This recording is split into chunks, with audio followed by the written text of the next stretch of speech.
نحمدہ و نصلی و نسلم علی رسولہ الکریم اما بعد فاعوذ باللہ من الشیطان الرجیم بسم اللہ الرحمن الرحیم ولا يثبت قدم الاسلام الا على ظہر التسلیم والاستسلام فمن رام علم ما حذر عنہ علمہ ولم یقنع بالتسلیم فہمہ حجبہ مرامہ عن خالص التوحید و صاف المعرفت و صحیح الایمان فیتذبذب بین الکفر والایمان والتصدیق والتکذیب والاقرار والانکار موسوسا تائہا زائغا شاکا لا مومنا مصدقا ولا جاہدا مکذبا ان اللہ و ملائکتہ یصلون علی النبی یا ایھا الذین آمنوا صلوا علیہ وسلموا تسلیما اللہم صل علی سیدنا مولانا محمد وعلی آلہ واصحابہ سیدنا مولانا محمد مبارک وسلم علیہ والصلاة والسلام علیک یا سیدی یا رسول اللہ وعلی آلک واصحابک یا سیدی یا حبیب اللہ۔ عقائد اہل سنت کا آج درس ہے اور اس درس میں ہم مشہور عالم کتاب عقیدہ طحاویہ امام ابو جعفر طحاوی رحمۃ اللہ تعالیٰ علیہ نے جو قرآن و سنت اور جو عقائد حقہ ہیں تمام اس کا نچوڑ کہ ایک مسلمان کو کیا ایمان رکھنا چاہیے تو اس کا بیان فرمایا ہے اس کتاب میں، اور انتہائی اہم کتاب ہے۔ پوری دنیا میں جہاں جہاں بھی زمین پر اہل سنت و جماعت موجود ہیں وہ اس کتاب کو سبقاً پڑھاتے ہیں اور اس کا پیغام آگے پہنچاتے ہیں تاکہ اہل ایمان اس کی روشنی میں، یعنی یہ قرآن و سنت کا نچوڑ ہے، قرآن و حدیث کا یہ نچوڑ ہے جو رسول خدا صلی اللہ علیہ وسلم اللہ کی طرف سے دین لے کر آئے، جن حقائق کو بیان کیا، صحابہ کرام نے جو رسول اللہ صلی اللہ علیہ وسلم سے دین سیکھا، سنا، سمجھا، بس یہ اس کا خلاصہ ہے۔ اور چونکہ آج اس قدر لاپرواہی ہے عقیدے کے معاملے میں، عمل کے معاملے میں تو سب کچھ زور دیتے ہیں، اور عقیدے کے معاملات کو عوام تو عوام رہی نا، علماء بھی اب ایسا بیان نہیں کرتے، حالانکہ یہ بات قطعاً حتماً قرآن حکیم نے بیان کی ہے کہ کوئی بھی عمل خیر اللہ رب العزت کی بارگاہ میں قابل قبول نہیں ہے جب تک اس کی بنیاد عقیدہ صحیح پر نہ ہو۔ جہاں بھی قرآن حکیم نے اعمال خیر، اعمال صالحہ کا ذکر فرمایا ہے، وہاں عقیدے کو وہ یعنی بنیاد قرار دیا ہے۔ بھائی میں نے اس سے پہلے بھی کئی دروس میں یاد کر چکا ہوں، دنیا کا کوئی بھی معاشرہ، وہ اگرچہ مسلم معاشرہ نہ بھی ہو، غیر مسلم معاشرہ بھی، اس کی کوئی بھی شکل ہو، وہ عیسائی ہیں، یہودی ہیں، سکھ ہیں، ہندو ہیں، بدھسٹ ہیں، دہریے ہیں، یہ سارے کے سارے لوگ ہر وقت اور ہر کام برا نہیں کرتے، یہ سارے معاشرے بھی اچھے کام کرتے ہیں، تو پھر مسلمانوں میں اور ان میں فرق کدھر سے رہ گیا؟ اب کوئی دنیا کی حکومت یا کوئی ایسی سوسائٹی دنیا میں دیکھتے ہیں جو ہر وقت برائی میں لگی رہتی ہے؟ کوئی بھی نہیں کرتی بھائی۔ مسلمانوں کو جو اللہ کرتی ہے نا جیت، نیکی کے کام وہ بھی کرتے ہیں، یعنی نیکی سے مراد ہے جن کو ہم اعمال صالحہ کہتے ہیں، ان کے ہزاروں قسمیں جن کے پر وہ عمل پیرا ہیں، لیکن ان کی کوئی بھی نیکی قابل قبول نہیں ہے، اور ہم امید رکھتے ہیں کہ ہماری نیکیاں قابل قبول ہیں۔ تو وجہ کیا، فرق کیا؟ عقیدہ، بس اونلی عقیدہ ہے۔ ہماری نیکی کی بنیاد عقیدہ ہوتی ہے اور ان کی نیکی کی بنیاد اگر عقیدہ ہے بھی ہے تو وہ عقیدہ غلط عقائد ہیں، یہی فرق ہے، اس کے علاوہ کوئی فرق نہیں ہے۔ مجھے روئے زمین پر ایک ایسی سوسائٹی بتاؤ، ایسا معاشرہ بتاؤ، ایک ایسی حکومت بتاؤ جو صرف ہر وقت برائی کرتی ہے۔ بھائی ان کی سوسائٹی، وہ کوئی بھی کائنات میں ملک چل ہی نہیں سکتا، کوئی معاشرہ چل ہی نہیں سکتا جب تک وہ نیک نہ کر، چل ہی نہیں سکتا، بڑھ ہی نہیں سکتا آگے۔ بلکہ ہمارے لوگ تو مثال دیتے ہیں نا جی، بھائی یورپ میں اسلام زیادہ ہے مسلمان ملکوں سے، اور بھائی ٹھیک ہے اسلام زیادہ، پر اسلام نہیں زیادہ، ان کے درست کام زیادہ ہیں، پر ان درست کاموں کا نفع انہیں اسی دنیا میں ملے گا۔ بالکل، یہ میں بھی مانتا ہوں ان کے درست کام زیادہ ہیں، اچھے کام یہ زیادہ کرتے ہیں، پر یہ دنیاوی اعتبار سے بالکل اچھے کام زیادہ کرتے ہیں۔ لیکن آیا ان اچھے کاموں کا صلہ اس دنیا سے جانے کے بعد انہیں ملے گا؟ تو جواب یہ نہیں ملے گا۔ تو مسلمان کو ان کے اچھے کاموں کا صلہ اس دنیا میں بھی ملتا ہے، آخرت میں بھی ملے گا، تو فرق کیا چیز کرتی ہے؟ صرف عقیدہ کرتا ہے، کوئی تیسری چیز نہیں ہے۔ مسلم جو اچھا کام کرتا ہے اس کا نفع اسے اس دنیا میں بھی ملتا ہے، آخرت میں بھی ملے گا۔ کافر جو اچھا کام کرتا ہے اس کا صلہ اسے اسی دنیا میں ملتے ہیں، آخرت نہیں کرتا۔ فرق کیا ہے مسلم اور کافر میں؟ صرف عقیدہ ہے۔ تو اس لیے آج ایک مزاج بن چکا ہے، اگر کسی مسجد میں یا کسی بھی جگہ پر عقائد کی بیان کی جائے تو لوگ الرجک ہو جاتے، اور یہ الرجک کیا گیا ہے، اس میں لوگوں کا قصور نہیں ہے، لوگوں کا بھی قصور ہے، کچھ تھوڑا ہے، لیکن زیادہ تر بیان کرنے والوں کو قصور ہے کہ انہوں نے عقائد کو بیان ہی نہیں کیا۔ عالم بہت ضروری چیز ہے، یہ بنیاد ہے،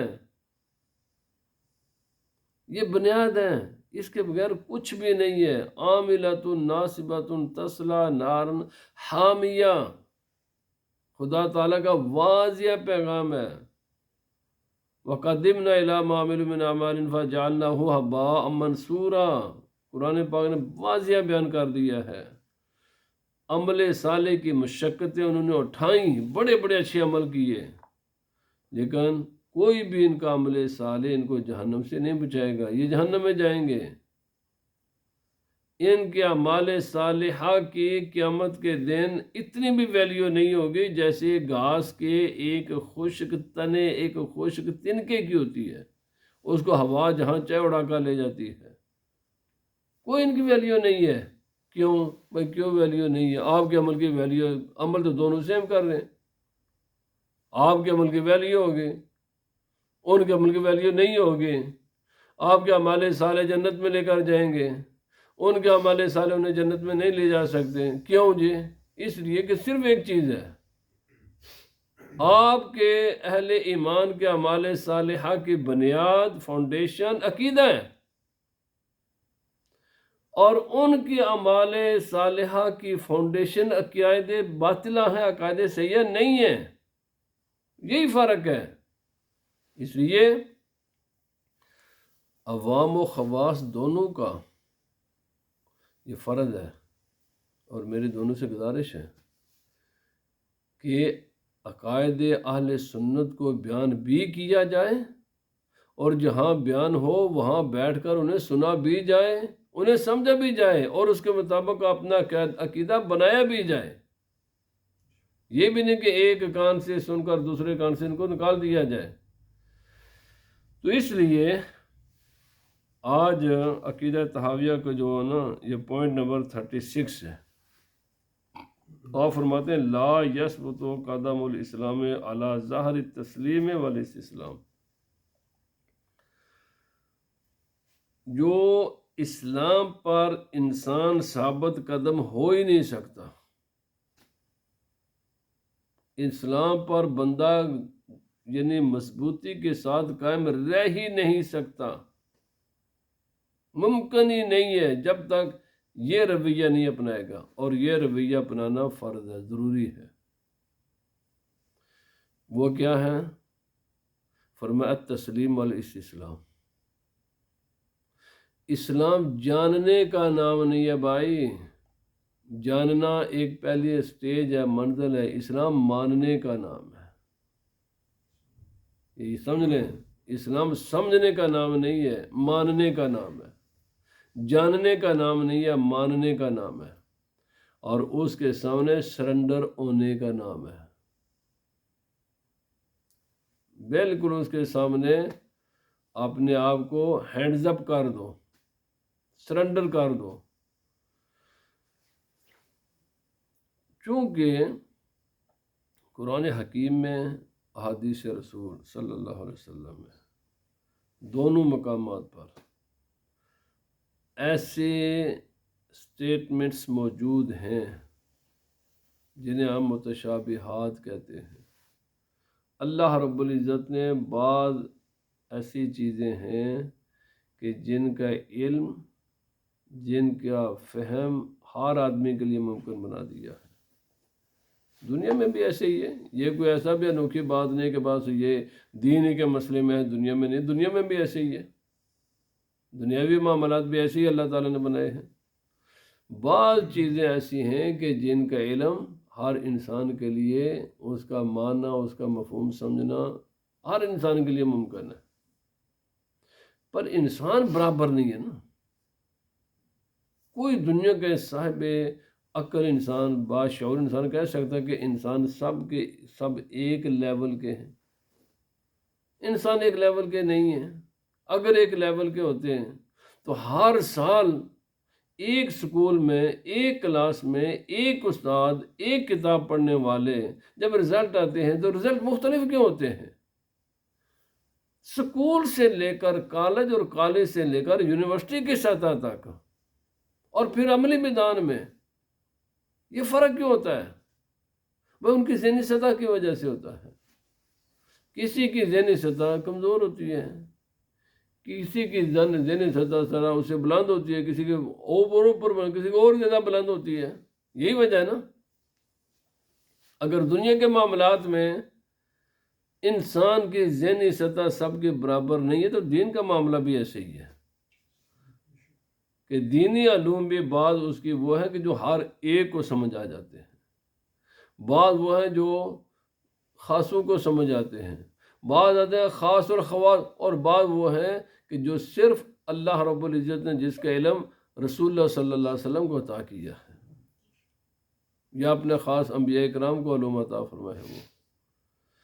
اب ایک انسان اگر جو اس کا ذہن کی سطح تو بالکل پرائمری سے بھی نیچے کی سطح کی، اور وہ بات پی ایچ ڈی کی سمجھنے کی کوشش شروع کر دے ڈائریکٹ، یا اسے بھی اگلے درجے کی کوئی کرے تو ذرا پتہ نہیں سمجھ سکے گا، ممکن نہیں ہے اس کے لیے سمجھنا۔ تو اب کیا جو وہ حقائق ہیں جو ایک پی ایچ ڈی یا اس سے آگے والا آدمی جانتا ہے، یہ اس کے لیے اس کو رائٹ ہے کہ ان کا انکار کرے؟ نہیں کر سکتا۔ ہم کہیں بھائی تیرے ذہن کی سطح نہیں ہے، وہ ہے حقائق ہیں۔ پھر کوئی روئے زمین کی ایسی حکومت ہے جو اپنی عوام کو، ہر آدمی کو ہر بات پر مطلع کرتی ہے؟ کوئی روئے زمین، کوئی حکومت دنیا کی ایسی ہے؟ جتنے بھی حکومت کے پاس راز ہوتے ہیں وہ ہر ایک بات سے اپنے شہریوں کو مطلع کرتے ہیں؟ نہیں کرتے بھائی۔ کوئی بھی روئے زمین کی کوئی حکومت چل ہی نہیں سکتی اگر سب باتیں عوام کو بتا دے، وہ کام یہ وہ چل ہی نہیں سکتے۔ یقیناً انہیں بہت سی باتیں پردہ راز میں رکھنی پڑتی ہیں۔ اچھا، اب دوسری بات یہ ہے، کوئی ایسی بات بھی حکومت کی ہوتی ہے جس کو کوئی بھی نہیں سمجھتا؟ نہیں بھائی، سمجھنے والے بھی ہوتے ہیں پر وہ خاص ہوتے ہیں، راز ہوتے ہیں۔ یہ ساری یہ کیا ہے، اگر یہ جتنی ٹیکنالوجی ہے، یہ جو کچھ ہمیں نظر آتا ہے دنیا میں، اس کا کوئی سمجھنے والا بھی نہیں، تو پھر یہ اتنے بڑی یہ جو ایجادات ہیں یہ کیسے ہو گئی ہیں؟ اچھا، اگر اس کا علم سب کو ہے تو پھر بعض ملکوں کی اجارہ داری کیوں ہے؟ اور پھر یہ سیکرٹس ایجنسیاں بنائی جاتی ہیں، یہ کس کام کے لیے بنائی جاتی ہیں؟ اگر علم نہیں ہے، اگر سب کو علم ہے تو پھر سیکرٹ ایجنسی کا مقصد کیا ہے؟ اور اگر سیکرٹ ایجنسیاں ہیں تو اس کا معنی یہ ہو کہ دنیا میں بھی ایسے ہی معاملات ہیں کہ بعض چیزوں کا علم سب کو ہوتا ہے، لیکن بعض چیزوں کا علم سب کو یا تو ہوتا نہیں ہے، یا ان میں سن صلاحیت ہے، یا ان کو علم دیا نہیں جاتا، اور وہ دینا مصلحت کے خلاف ہوتا ہے۔ اب قرآن حکیم میں رسول خدا صلی اللہ علیہ وسلم کی احادیث میں سب کچھ ہے، لیکن وہ علم سب کے لیے نہیں ہے۔ کچھ علم عام انسانوں کے لیے ہے، کچھ علم تھوڑے سے اس سے اوپر والے درجے کے لیے ہے، پھر ایسے چلتے چلتے پھر آخری علم ایک ایسا ہے جو صرف رسول اللہ صلی اللہ علیہ وسلم کے لیے ہے۔ اب مسلمان کا کیا عرب خریدنا شروع کر دیں گے؟ تو آپ فرماتے ہیں خریدو گے نا تو تمہارا قدم اسلام پر کبھی بھی قائم نہیں رہ سکتا، ڈگمگاؤ گے، تم شکوک و شبہات کا شکار ہو جاؤ گے، حیران و پریشان ہو جاؤ گے، ڈاؤٹس آئیں گے تمہارے دماغ میں، وہ تمہیں نہ مسلمان رہنے دیں گے نہ کافر بننے دیں گے، بعض چیزوں کی تمہیں سمجھو کمال ہے، یہ تو بالکل جن کو سمجھاؤ گے ان کو تم حق جانو گے، جن کو نہیں سمجھو گے تو ان کے بارے میں پریشان رہو گے۔ آپ نے فرمایا بہترین جو انداز فکر ہے وہ یہ ہے کہ تسلیم کرے، جتنا سمجھ آ جائے، جن چیزوں کی عقل میں باتیں آ جائیں اللہ کا شکر کرے ان پر، اور جن باتوں کو انسان کے دماغ میں نہ آئیں ان کو حق جانتے ہوئے سرنڈر کر جائے۔ جو اللہ کی مراد ہے، جو رسول اللہ صلی اللہ علیہ وسلم کی مراد ہے وہ حق ہے، میں اس چیز کو نہیں سمجھ سکا۔ نقص کا جو نسبت ہے وہ انسان اپنے علم کی طرف کرے، ورنہ تو مقصد ہی ختم ہو گیا نا۔ اگر پھر قرآن آئے تو الف لام میم کاف ہا یا عین صاد یہ الفاظ ہیں، اگر ان کا کسی کو بھی علم نہیں ہوتا تو پھر ان کے بھیجنے کا فائدہ کیا؟ یہ ایسا کلام تو ایک عام انسان بھی نہیں بولتا کہ جو دوسرا سمجھ نہ سکے۔ ہم ایک عام انسان نہیں بولتا تو چاہے جائے کہ خدا تعالیٰ کا کلام ہو اور وہ کسی کی بھی سمجھ میں نہ آتا اور اللہ نے نازل کر دیا ہو، تو جب ایک عام انسان کے لیے بھی عیب ہے ایسی کلام کرنا جس کا سمجھنے والا کوئی بھی نہ ہو، تو خدا تعالیٰ تو ہر عیب سے پاک ہے۔ تو کیا اس نے جو اپنے قرآن حکیم میں جو کچھ نازل کیا ہے اس کا کوئی بھی سمجھنے والا نہیں ہے؟ بھائی سمجھنے والے ہیں پر وہ سارے نہیں ہیں۔ تو فرماتے ہیں لا یثبت قدم الاسلام الا علی ظہر التسلیم والاستسلام، اسلام پر آدمی ثابت قدم نہیں ہو سکتا جب تک مانے نہ اور سرنڈر نہ کر دے، اس کے سامنے اپنے آپ کو ہینڈز اپ کر دے، ہاتھ اٹھا لے، بھائی یہ نہیں میں سمجھتا، لیکن اس کا معنی یہ کہ یہ ہے ہی نہیں ہے کوئی چیز، یہ علم ہی نہیں ہے، اس کا نہ انکار کرے۔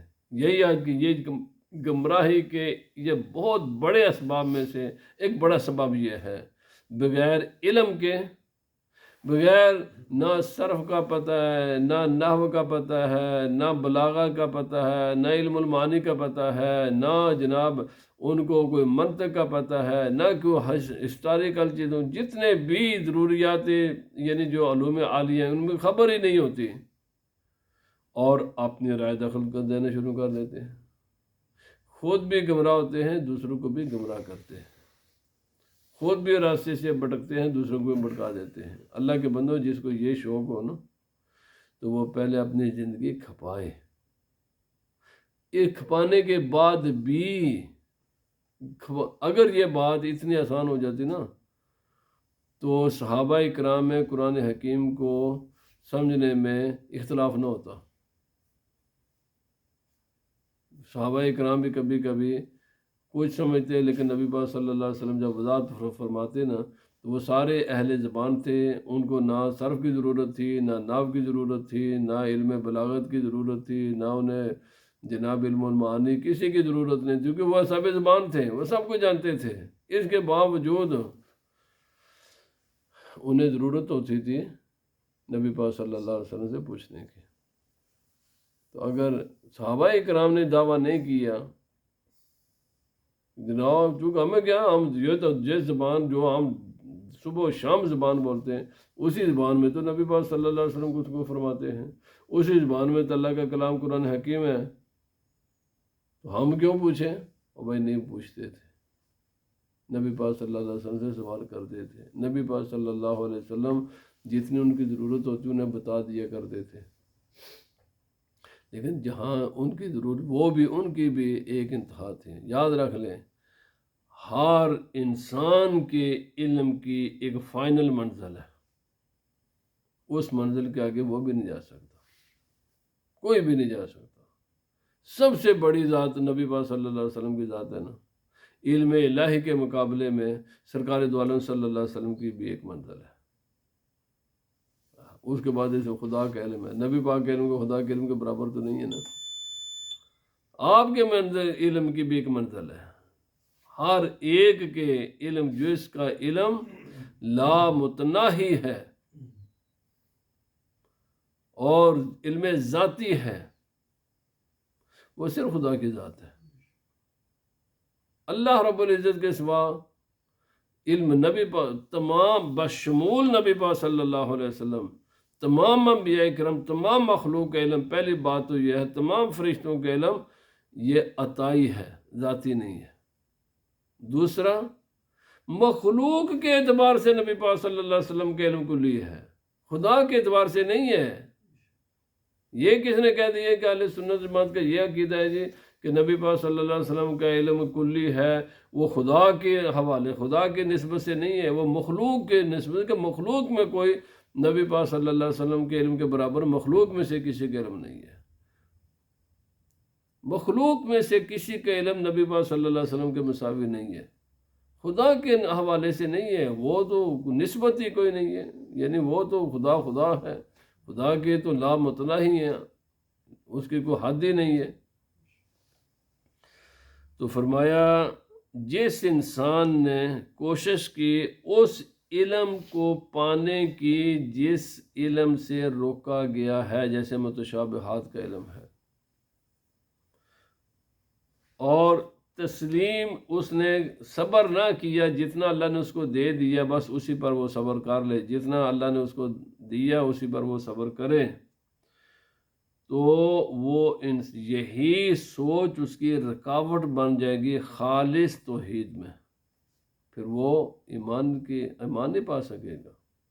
یہ علم اس کا، اسی لیے علم بہت بڑے حجاب بن جاتا ہے۔ بے شمار علماء ہیں، قرآن پاک میں اس کی مثالیں ہیں، تاریخ اسلام میں مثالیں ہیں، صبح و شام روزانہ ہم دیکھتے ہیں جو علماء گمراہ ہو جاتے ہیں۔ ہر زمانے میں علماء کی ایک ایسی تعداد ہوتی ہے جو گمراہ ہو جاتے ہیں، اور ان کو گمراہ ان کا علم کرتا ہے۔ یہ کون علماء جو گمراہ ہوتے ہیں؟ جو اس علم پر صبر نہیں کرتے جو اللہ نے انہیں دے دیا، وہ اس میں در اندازی اور مداخلت کرتے ہیں، قدم رکھنے کی کوشش کرتے ہیں کہ جس علم سے اللہ نے ان کو روکا ہوا ہے، بھائی ادھر نہیں آنا۔ جیسا کہ میں نے ابھی عرض کر دیا، حکومت کے سارے راز نہیں بتا، تو جو ادھر جگہ اس کو روکیں گے نا، وہ سیکرٹ ہوتے ہیں نا، اس کے آگے تو پہرا لگا ہوتا ہے، اس کے آگے نہیں تم جا سکتے بھائی۔ یہ ہزاروں کروڑوں چیزیں حکومت کی، آرمی کی، جہاں پر کسی کو جانے کی اجازت نہیں ہے، تو اس کو کتنی اس کے آگے رکاوٹیں ہوتی ہیں۔ ایسے خدا نے بھی رکاوٹیں رکھی ہوئی ہیں، ادھر نہیں جائے۔ جو کوشش کرے گا پھر اس کو ریسٹ کریں گے، جیسے دنیا میں ریسٹ کرتے ہیں نا حکومتیں، وہ انسان بھی گمراہی میں ریسٹ ہو جائے گا پھر وہ، اور اس سے خالص اللہ کی معرفت نصیب نہیں ہو سکتی، وہ صحیح ایمان اسے نصیب نہیں ہوگا۔ وہ کیا ہوگا؟ متذبذب رہے گا، کبھی ادھر کبھی ادھر، ڈبل مائنڈڈ جس کو ہم کہتے ہیں نا، ڈبل مائنڈڈ، کبھی اقرار کرے گا، کبھی انکار کرے گا، کبھی وسواس اسے آئیں گے، کبھی حیران و پریشان ہوگا، کبھی شک کرے گا، نہ وہ خالص مومن ہوگا نہ وہ خالص کافر ہوگا۔ یہ چیز نا، یہ کہ یاد رکھ لیں، یہ سلوک، اچھا بعض لوگ سب کو سب صحیح ہیں، یہ بھی خالص کفر ہے، سب صحیح کہنا خالص کفر ہے۔ اس کا معنی تم نے حق اور باطل کو مکس کر دیا ہے۔ خالص سارے سے نہیں ہے بھائی، ایک ہی صحیح ہے۔ اگر روئے زمین کے کائنات کے مذاہب کو دیکھا جائے تو صرف اسلام اور جو مسلمان اپنے آپ کو کہتے ہیں نا، لوگ جو اپنے آپ کو دعویٰ کرتے ہیں کہ مسلمان ہیں، ان میں صرف اہل سنت و جماعت، یہ پکی پیڈی بات ہے، یہ کوئی کچی بات نہیں ہے۔ جو لوگ روئے زمین کے سب انسانوں کو دیکھیں گے تو صرف مسلمان اسلام سچا اللہ کا مذہب ہے، جو حضرت آدم علیہ السلام سے شروع ہوا، نبی پاک صلی اللہ علیہ وسلم پر مکمل ہوا، باقی سب کے سب گمراہ ہیں۔ اور جو لوگ اپنے آپ کو مسلمان کہتے ہیں، چونکہ ان میں بھی بہت سے لوگ جو دعوے دار ہیں ہم مسلمان ہیں، پر وہ مسلم نہیں ہیں، تو پھر ان میں پھر کوئی سطح کچھ کفر کی حد تک ہیں، کچھ کفر سے نیچے گمراہی کی حد تک ہے، کوئی مختلف سٹیجز پر ہیں۔ جو خالص حق پر ہیں وہ صرف اہل سنت و جماعت ہے۔